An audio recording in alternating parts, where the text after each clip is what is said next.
오늘은 2014년 1월 첫 번째 주 그룹 큐티 나눔인데요. 제목은 하나님의 형상으로 지음받은 사람입니다. 지난주 말씀 인도 받으신 것 서로 나누시고요. 초신자들이 있었을 때는 내가 하루 중에서 언제 제일 크리에이티브한가 하는 점들을 나눠보시면 좋을 것 같습니다. 아침형 사람이 있고 점심형 사람이 있고 저녁형 또 밤중형 사람이 있는데요. 사람마다 다 다릅니다. 그래서 마음 열게 하시고요. 내용을 보겠습니다. 하나님의 창조주 되심과 빛으로 시작하신 천지 창조는 본문에 와서 그 절정에 달하게 됩니다. 하나님이 천지를 창조하신 가장 중요한 두 가지 이유를 사명과 1장 28절, 안식 2장 3절로 설명하고 있습니다. 1번, 하나님의 마지막 창조물인 사람의 특성과 그 사람을 통해서 하나님이 누구이신지를 보여줌으로써 하나님의 창조 의도와 목적에 대해 이야기하고 있습니다. 오늘날 인간이 회복해야 할 하나님의 형상은 무엇일까요?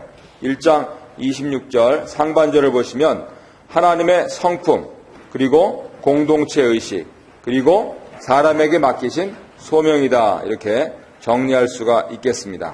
하나님의 성품에 대해서는 성장반에서 자세하게 공부하실 수가 있습니다. 여기 교재에는 선, 사랑, 창조 이렇게 되어 있는데요. 신학교에서는 이렇게 사람과 공유하는 속성, 그리고 사람이 없는 비공유적 속성 이렇게 나눠서 공부를 합니다. 예를 들어서 무소불위한다든가 편재하신다든가 또 영원하시다든가 불변하시다든가 이런 부분들은 사람에게 없는 것이죠. 그렇지만 이제 사랑이라든가 선이라든가 이런 부분들은 사람도 열심히 또 이렇게 희구하면서 그래서 또한 다른 제종교의 가능성이 있는데요. 어쨌든 하나님의 그러한 성품 그리고 공동체 의식 그리고 소명이다 이렇게 정리할 수가 있겠습니다. 하나님이 사람에게 주신 복은 무엇이며 그러한 복을 주신 이유는 무엇일까요? 1장 28절을 보시면 생육, 번성, 땅에 충만하고 땅을 정복하고 모든 생물을 다스리는 것이고 이를 통해서 하나님 형상이 어떠한지를 만물에 보여주시기 위해서다 이렇게 되어 있습니다. 물론 서구열강이 이것을 잘못 해석하여서 18, 19세기에 제국주의로 나가고 전 세계 식민지를 가지고 그 나라 사람들을 수탈하고 자원을 뺏어갈 뿐만 아니고 사람들 인신매매를 했다 하는 것은 씻을 수 없는 과오입니다. 그러한 사람들은 다 지옥 갔을 거고요. 그랬을 때 이 땅을 정복한다 하는 것을 성경적으로 해석을 잘 해야 합니다. 성경에서는 땅을 정복하려면 땅을 섬길 자세가 돼 있어야 합니다. 그러니까 오늘날 용어로 대통령이 되신다 그러면은 국민들을 섬길 자세가 되어 있는 사람이 대통령 자격이 있는 것이다 이렇게 얘기를 할 수 있는 거죠.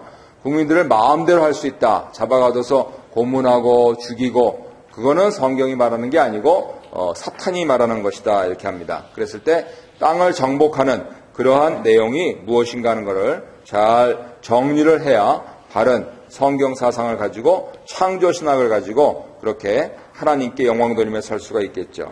세 번째 보겠습니다. 먹을거리라는 표현이 두 번 반복됩니다. 29절 30절인데요. 이 표현은 창조물들을 서로 어떻게 연결하고 있고 창조물들과 창조주 하나님을 어떤 관계로 엮고 있습니까? 사람에게 먹을거리는 하나님 주신 선물이고 하나님과 모든 창조물과의 관계는 생명 나눔의 관계로 묶여 있다 이렇게 되어 있습니다. 오늘 본문에서는 하나님께서 육식을 하라 하는 말씀이 없습니다. 그래서 일부 종파에서는 채식주의를 강조하기도 하는데요. 저 노아의 홍수 후에 가시면은 하나님께서 육식을 허락을 하시죠. 그런데 원래 천국의 상태, 그런 상태는 어떤 상태일까? 지구상에서 딱 한번 실현된 적이 있습니다. 언제냐면 노아의 방주 속에서죠. 노아의 방주 속에서 사자가 풀을 먹지 않았다면 어떻게 하겠습니까? 완전히 피비린내 나는 그러한 일들이 벌어졌겠죠. 그렇다면 사자는 오늘날에도 풀을 먹는다. 내가 생각해 사자는 풀을 먹을 것 같다 하는 생각하시는 분 한번 손 들어보시죠. 사자는 죽어도 풀은 안 먹는다. 네, 잘 모르겠다 하시는구나. 네. 여자 사자들 찍은 다큐멘터리를 보니까 그 사자도 여자 사자가 이거랍니다. 예, 남자 사자는 쫓겨나면은 이렇게 혼자 하면은 무슨 심지어는 하이에나 같은 거에 이렇게 잡혀 먹일 수가 있어가지고 둘씩 이렇게 하면서 이렇게 방랑자 사자가 된대요. 숫사자들은. 그런데 그러다가 이제 어미 사자가 짐승 잡아놓으면 지나가다가 그냥 확 그래가지고 뺏어 먹고 하는 그 나쁜 짓을 이제 골라서 하고 심지어는 새끼 사자를 물어 죽이고 그러면은 어미 사자는 본능적으로 또 새끼를 낳아야 되니까 숫사자가 새끼를 배기하고 이제 이런 일이 벌어지는데 아주 강한 어미 사자를 만나면은요 음식을 뺏어 먹지 못해가지고 배가 고프니까 물 마시고 풀 뜯어 먹고 그렇게 하는 거를 저기 아프리카에서 촬영을 오늘날에도 했습니다. 그러니까 사자가 풀을 먹을 수가 있구나. 지가 배가 고프니까 풀을 먹더라고요. 이렇게 소처럼. 근데 여기 이렇게 송곳니가 2개나 있으니까 이렇게 소처럼 정면으로 못 먹고 옆으로 해가지고 뜯어 먹고 사실은 그런 육식 짐승들이 제일 먼저 짐승을 잡아서 먹는 데가 이쪽 창자 쪽이라고 그러지 않습니까? 이제 채소화되지 않은 거, 그걸 먼저 이렇게 하고 자기 새끼들이 먼저 먹게 하고 그래야지 이 식물 성분이 들어가서 섬유질이 보충되고 그리고 이제 살 수가 있으니까는요. 그랬을 때 어쨌든 사자도 풀을 먹는다 하는 영상을 똑똑히 봤습니다. 그러니까 하나님께서 노아의 방주 속에서 사자가 양을 먹지 못하게 하실 수 있다라고 하는 것은 분명히 알 수 있고요. 오늘날에는 건강 측면에서도 육식하고 채식은 잘 밸런스를 좀 맞춰야지 그래야지 하나님께서 창조하신 그러한 목적을 우리가 이루어드릴 수가 있습니다. 그래서 무엇보다도 먼저 성경에 나온 순서대로 하면은 채식 그리고 두 번째 육식 이거를 통해서 서로 이렇게 생명을 나누는 것 그렇다면 다른 동물을 먹는데 어떻게 생명을 나누는 거냐? 그건 죽이는 거지 않느냐? 예, 그것은 사실입니다. 그래서 오늘 본문의 근거에서 사람들에게는 씨가 있는 채소와 열매를 주셨고 짐승들에게는 풀을 주셨다 하는 것. 이 사상의 기초에서 생명이 연결돼요. 그래서 그건 죽이는 것이다 라고 하는 것을 비판하시는 분은 나 자신이 죽는 걸 자꾸만 잊어버리는 거예요. 나 자신이 죽는 걸. 그래서 노아의 홍수 이후로 하는 것은 사람이 이제 하나님께 죄를 지어서 생명이 120년으로 그렇게 제한된 그 이유를 상정하셔야 되는 거고 지금 하나님 창조하신 이것은 죽는다는 개념이 없습니다. 영생하는 거예요. 그랬을 때 하나님이 먹을거리로 서로 나눠서 먹으라 하는 그것을 가르쳐 주셨다는 그것이 키포인트가 되겠죠. 그래서 오늘날에도 많은 기독교인들이 나눔과 섬김 이러한 실천운동을 하는 것은 바로 성경적인 사상이다 이렇게 말씀드릴 수 있겠습니다. 나눔 1번 함께 읽겠습니다. 시작. 하나님의 형상은 하나님의 성품과 능력으로 정리할 수 있습니다. 하나님의 형상을 십자가에서 온전히 회복하신 예수님을 힘입어 나 자신과 내가 속한 공동체 그리고 사회가 회복해야 할 하나님의 형상은 어떤 것들이 있는지 나누어 봅시다. 예, 지금까지 말씀드린 대로 하나님 형상은 하나님의 인격 혹은 성품과 능력 그것을 나누고 있는데 하나님께서 창조를 통해서 그것을 여실히 보여주셨다 이렇게 정리를 할 수 있습니다. 재미난 그런 분석이 있는데요.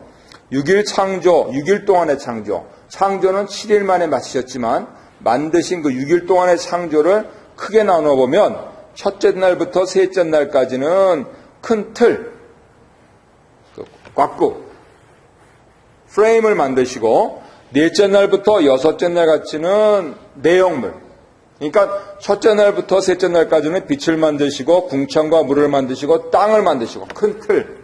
그리고 넷째 날부터 여섯째 날까지는 광명체를 만드시고 새 물고기를 만드시고 짐승 사람을 만드시고, 오늘날 우리 자녀들이 좋아하는 이 전자기기로 하면은 하나님께서 하드웨어를 만드시고 안에 들어가는 소프트웨어를 만드시고, 이러한 모든 창조 원리 가운데 분석을 할 수 있는데, 문제는 사람들이 타락을 하여서 죄를 지어서 그 부분들이 어그러지고 깨지고 파괴가 됐다는 것이죠. 그렇다면 교회에서 가르치는 구원이라고 하는 것은 바로 이 하나님의 형상을 회복하는 것입니다.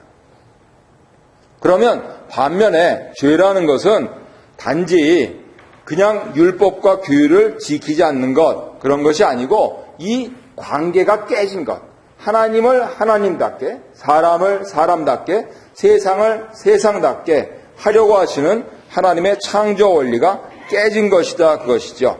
그래서 로마서 7장 23절을 보시면은 하나님을 신뢰하지도 않고 선을 행하려고 하는 마음도 없고 동기도 없는 것, 바로 그것이 죄다, 이렇게 말씀을 하고 있는 것입니다. 그러니까 믿는 사람들은 이도 저도 마시고 가장 심플하게 구원받는 사람답게 행하려고 한다면 제일 먼저 목적을 두고 사명을 받고 살아가야 할 그러한 이유, 그거를 바로 하나님에게서 찾아야 된다는 것이죠. 일이 잘 돼도 하나님, 일이 못 돼도 하나님.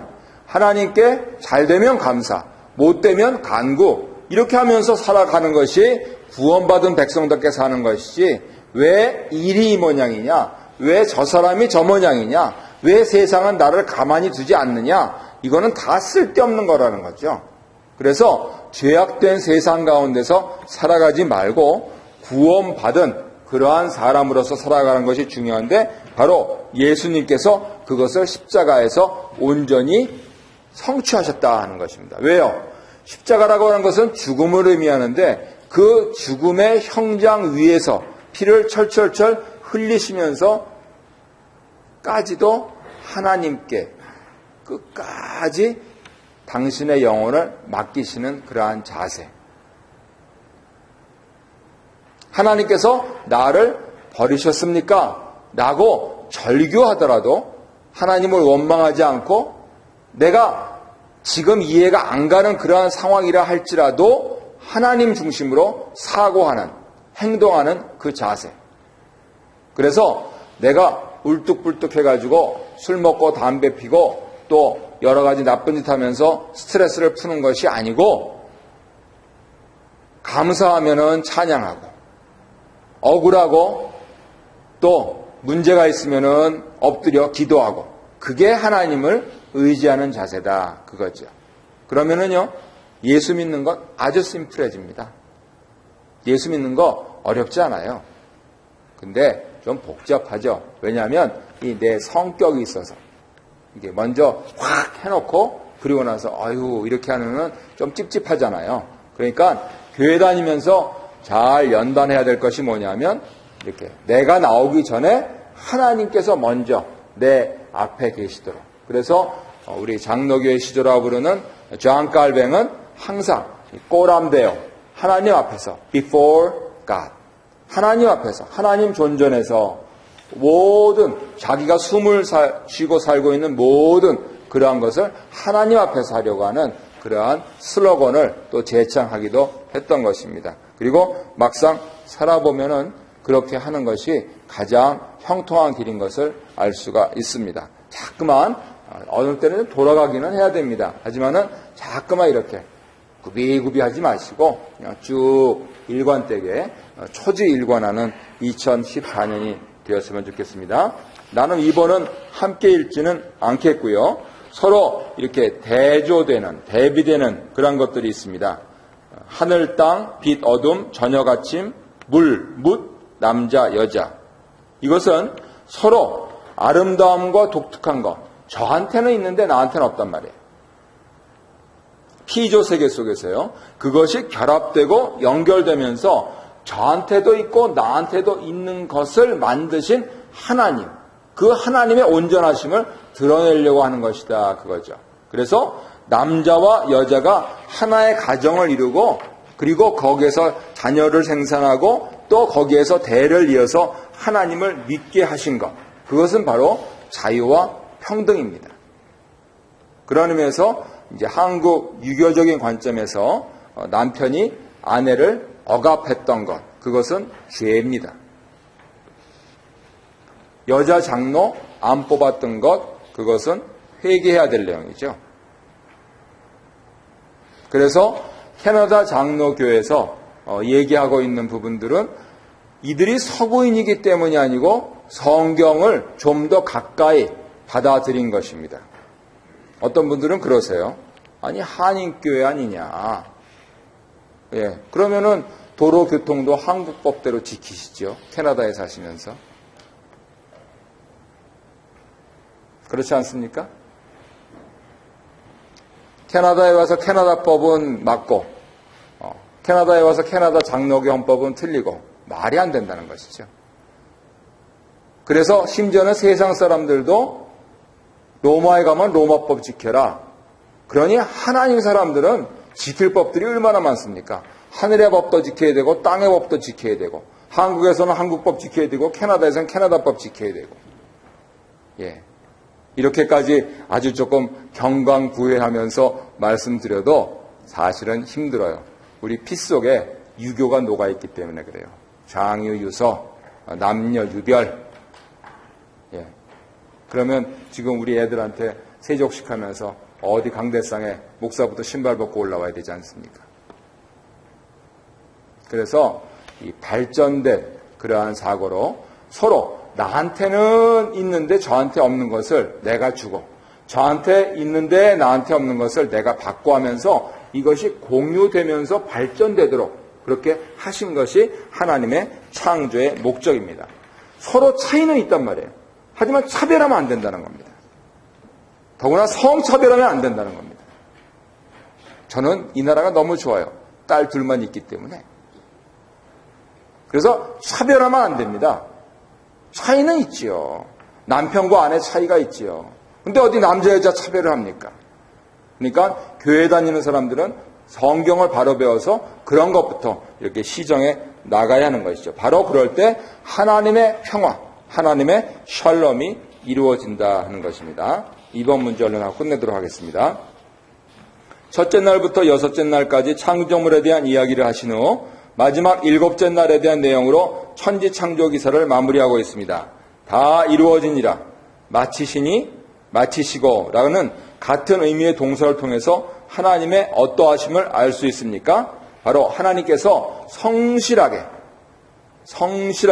창조를 수행하시고 그리고 온전하게 이루시는 것. 그러면 우리는 그런 것을 뭐라 그러냐면 초발심으로 초지일관한다 그겁니다. 내일 들을 말씀도 거기서 다르지 않은데요. 처음 마음 그대로 끝까지 초발심으로 초지일관한다. 바로 우리의 아버지께서 그러시니 내가 조금 기분 좋으면 그래 내가 할게. 기분 나쁘면 에이 때려쳐. 이거는 신앙이 아니에요. 신앙은 비가 오나 눈이 오나 개나 말거나 상관없이 꾸준히 가는 것입니다. 주일날에는 깨끗하게 옷을 빨아서 몸과 마음을 정돈해서 하나님께 예배드리려고 비싼 옷 입으실 필요 없습니다. 하지만 정성껏 준비한 옷을 입으셔야죠. 겉에부터도. 그래야지 속까지도 우리가 단정할 것 아닙니까? 그래서 온전하신 하나님처럼 우리가 신실하게 그렇게 나아가는 것, 그것이 신앙입니다. 하나님은 일곱째 날을 어떻게 하셨습니까? 그렇다면 하나님 형상대로 창조된 사람에게 일곱째 날은 어떤 의미가 있습니까? 일곱째 날을 복되게 하셨고 이는 사람에게 있어서 하나님과의 관계, 그 복을 충만하게 누리라는 의미가 부여됐다 이렇게 정리할 수가 있겠습니다. 바로 그것이 나눔 3번과 연결되어 있는데요. 안식이라고 하는 뜻은 쉬다, 그치다, 중지하다 그런 뜻입니다. 쉬다, 그치다, 중지하다. 그러면 하나님이 뒷짐지고 일을 안 하셨느냐? 아니요. 우리 예수님께서 뭐라 말씀하셨냐면 아버지께서 여적 일하시니 나도 일한다 하시면서 치유하시고 교육하시고 설교하셨단 말씀이죠. 그렇다면 안식이라는 게 무슨 뜻이냐 그겁니다. 바로 그것은 구체적으로 일의 내용이 바뀌었다 하는 겁니다. 하나님께서 하드웨어와 소프트웨어를 만드시고 이제 그것이 관계 맺도록 하시는 것, 그것이 안식이라는 거예요. 우리 각인을 만드시고 교회 안에서 서로 다른 부모 밑에서 태어났는데 생면부지의 사람들인데 심지어는 가정 안에서도 한 배에서 태어났는데도 불구하고 그렇게 다른데 그런데 그것을 서로 관계 맺게 하셨다. 이것이 하나님의 안식 내용입니다.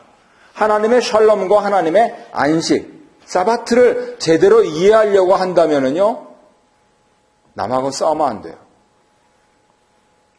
부부간에 싸우면 안 됩니다. 형제 자매 간에 재산권 분쟁이 일어나면 안 됩니다. 왜요? 하나님께서 여즉 일하시니 어떻게 일하세요? 안식하심으로 일하시니 나도 그러한 평화의 관계를 맺는데 동참하겠다. 그래야지 주일날 예배드리는 거 예배드리는 거고 주중에 나가가지고 그냥 악착같이 이렇게 하는 거, 그건 하나님 기뻐하시지 않는다는 것이죠. 하나님과의 관계가 바로 서 있다면 사람들과의 관계도 바로 서 있다라고 하는 것을 예수님께서 십자가에서 보여주시지 않았습니까? 그렇다면 일단 가까운 사람들부터 가족하고 싸우지 말고 형제 자매와 싸우지 말고 그리고 더구나 이 교회에 와서 싸우지 말고 그리고 적은 경험으로도 보면은요, 교회 안에서 안 싸우는 사람들은 사회에서 승승장구합니다. 교회 안에서 싸우는 사람들은요, 사회에 가서 적응을 못해요. 왠지 아세요? 사회는요, 이것만 있으면 됩니다. 사회는. 이거 주고받고 하면 돼요. 근데 교회는 이게 아니에요. 이거예요. 눈에 보이지 않는 이거. 전부 다 이거 목말라서 오는 사람들이에요. 오아시스는 하나밖에 없는데 수천 수만의 사람이 이거 목말라서 왔으니 이게 오죽 이전 투구가 되겠냐고요. 하다못해서 하나님도 아니고 목사님, 장로님 사랑받으려고 서로 그러신다는 거 아닙니까? 그러한 어떻게 보면은 좋은 얘기에서 공동사회 속에서 제대로 다른 사람과의 관계를 설정한 사람들은 이익사회 속에서 그저 돈만 주면 되니까 거기다 내가 조금 덜 가지면 되니까 저분은 훌륭한 분이다 그러면서 승승장구해 나갈 수 있습니다. 술 한 모금 입에 안 댔어도 직장생활 잘할 수 있습니다. 경험적으로 말씀을 드리는 거예요. 그래서 이 교회 안에서 어떻게 시기와 분쟁과 다툼이 없이 안식할 수 있느냐. 그렇다면 어떻게? 저 사람들 아주 눈꼴 사납게 믿거든요. 왜 그럴까요? 그거는 질문을 바꿔야 되는 것이죠. 더 사랑하라 그러시는구나. 그러면 성경적으로 그 말은 없더라도 우리 한국 사람들 어려서부터 늘 배운 말씀이 뭡니까? 미운 자식에게 어떻게 하라? 떡 하나 더 줘라. 그러면 어떻게 하라는 소리입니까? 그 사람하고 밥 한 번 더 먹어라. 그 소리입니다. 밥심에 인심 나옵니다. 그래서 그러한 관계들이 설정이 되잖아요. 그러면 세상 나가서 전혀 무서울 게 없어요. 아무런 이유도 없이 날 미워하는 사람하고 내가 밥을 먹는 그러한 위인인데 뭐가 무섭습니까? 돈만 주면 되는 거예요. 더구나 그 식부를 받으려고 그냥 굽실굽실거리지 않습니까? 예. 그래서 교회 생활을 잘 하시면 2014년도 사회생활 쭉쭉 뻗어나가실 수 있습니다. 우리 가족들께서 그렇게 복 받으시는 한 해가 되시기를 예수 이름으로 축원합니다.